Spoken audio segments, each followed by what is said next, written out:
Hello everyone. We're going to be working on a funny computer problem today. This is one of a few HP laptops I've actually repaired. This one here is an HP Pavilion DV2000 laptop. When I press power, you'll see all these LED lights come on, but no hard drive light and no activity on the screen whatsoever.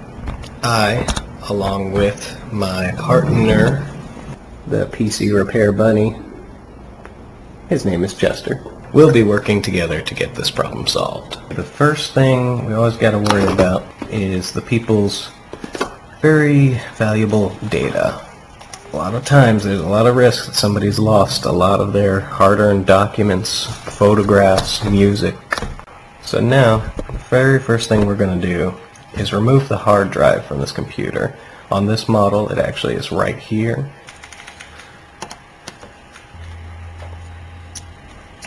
There's the hard drive right there. After that, it's just a matter of lifting it straight out. But John, you say, how are you going to get the data off of this drive? Well, that's where this little doohickey comes in. It's just a neat little device that'll allow you to connect any drive, SATA or IDE to USB. Now this is a regular old SATA drive. Notice it's got the laptop version of the connector here. It's actually covering a typical SATA. There's a little plastic piece with contacts inside that makes the transfer to this type of connection. So I have to pop off this little thing. There we go. And now you see the same SATA connection that you would use on a PC computer. So now I can take my USB dongle and connect it via the included SATA adapter. Click. So just connecting power alongside it and connect the other end right to my convenient laptop.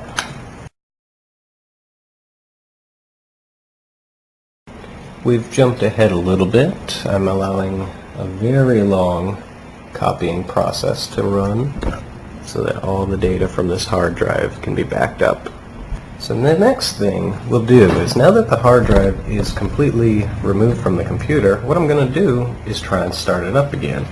That sounds crazy. You need the hard drive to boot to Windows, but I want to see if I can get anything on the screen now that the hard drive is not there.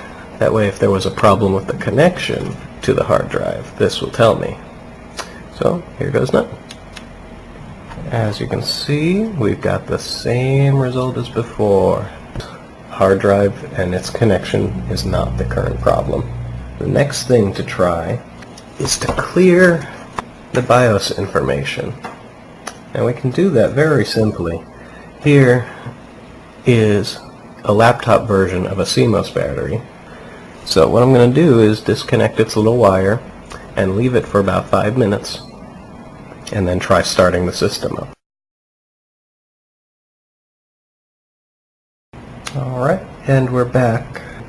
So we're going to just reconnect this little guy, and once again we have lights but no activity on the screen.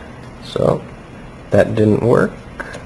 The next troubleshooting step is disconnecting the system memory. The memory modules are located in this panel here. They're going to lift out with the panel, just like with the hard drive. And there are the two memory modules. I'm going to remove one at a time. Notice they just pop up once you remove the side clamps and pull right out. I'm going to remove the second one as well. So now we've got both memory modules removed. Let's see if the computer yells at us, gives us a startup beep, or doesn't react at all. And we have the exact same problem. We've ruled out the hard drive, we've ruled out a simple BIOS glitch, we've ruled out memory. Now I'm going to go check in my personal library to see if I have any memory chips that are compatible, just in case. I've come back now with a replacement chip, just like so. See that? There's no force necessary. You just press it down and it clips. Still no boot, no information, just LEDs. Next we're going to remove the mini card Wi-Fi module. And it turns out the mini card module is right here. There we go. And that's the mini card right there. That allows you to use wireless connection. But you'll see two little lines connecting to it. Look kind of like the things you connect to a car battery. But these little leads, they're actually antennas that actually route through the computer, up through the LCD screen, and that's where the antennas for the computer are. We gotta remove these in order to remove the module. You can see they're very easy to remove. They just snap on and snap off. Just like that. Okay. Slides right out. That's your Wi-Fi card right there. So now we're going to try and start it up again. It's a bit of a painstaking process, but it's all trial and error, and it's best not to overlook any of these small steps. So the next thing will be removing from the computer as we disassemble it the CD or DVD drive. There it is right there. I'll take my flat-headed instrument to pop the CD drive straight on out. Bet you didn't think it was that easy, huh? And once again, we're going to test to see now if the computer will boot up any differently. Nope, yet again, we get just lights and nothing on the screen. Now we're going to remove the keyboard. These all hold the keyboard to the computer.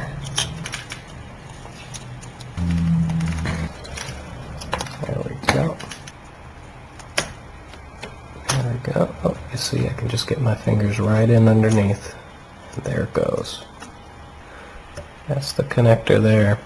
So I'm going to release the clamps from each side, and you'll notice the ribbon comes free with no trouble. So I'll set that aside. It's just another component. And now we get to look at the top cover. Underneath this cover is the motherboard for the computer, but we're not interested in that just yet. We now need to remove the switch cover.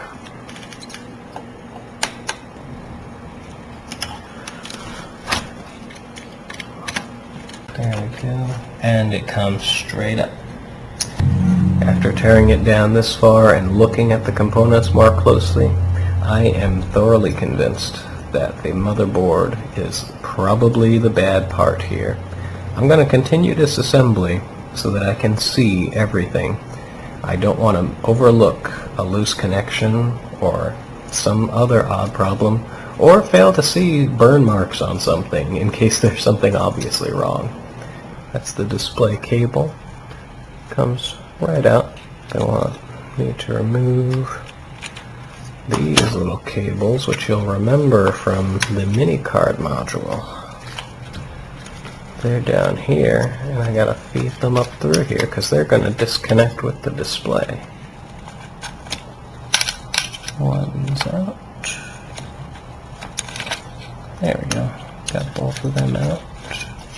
All these cables need to be released from their pegs. Notice these just these little metal clips here that you can easily bend to get your wires out. There we go. 2 on the left that hold this together. We'll take these out. Now the moment of truth. There we go. We just lift this here up. And away comes 1/2 of the computer, leaving just this here. Alright, we're getting closer and closer to the motherboard. We got a number of screws to take out.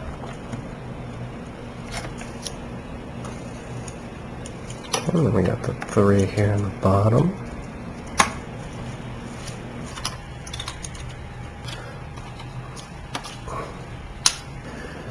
This is not the exciting part, I tell you. Oh, believe it or not, we got 1, 2, 3, 4, 5 more screws on the top here.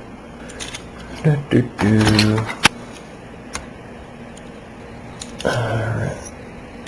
Can't wait to see what the motherboard looks like on this guy. There we go, look at that. Touchpad and all. Comes right off, and we finally get a glimpse at the motherboard of this laptop.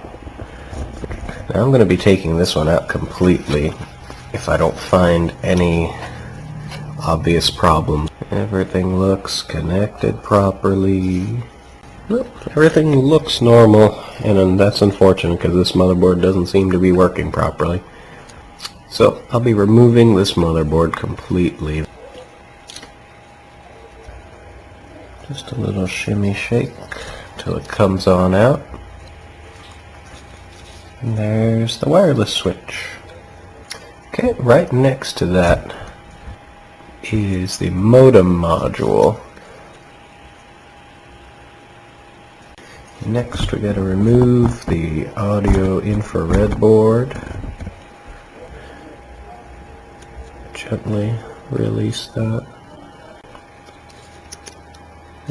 Got 2 screws more. Here's one. And the other one's underneath the ribbon. Look at that. Lift the rear edge. Swing it forward. And there we go. See that? Yellow connectors. This one right here needs to go. Now it's time for the speaker assembly up at the top. You'll see there's the left speaker and there's the right speaker. They give you your stereo audio even from the laptop.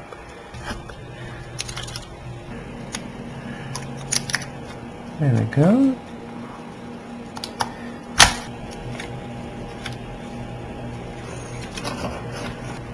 The speaker assembly. There we go, and it lifts right out. Here's the motherboard with all its onboard goodies. So, there you have it. A disassembled computer. This is just a piece of plastic with some metal in it. In a little while, possibly a week, I'll come back and I'll show you the new motherboard replacement. And we'll put it all back together. To give you an idea of what we've got here, that's the computer. All the parts have been taken out, separated, kind of cataloged, and it's now in multiple pieces. So I hope you've enjoyed the disassembly, and I'll return hopefully in a week with the reassembly video. Thanks for watching.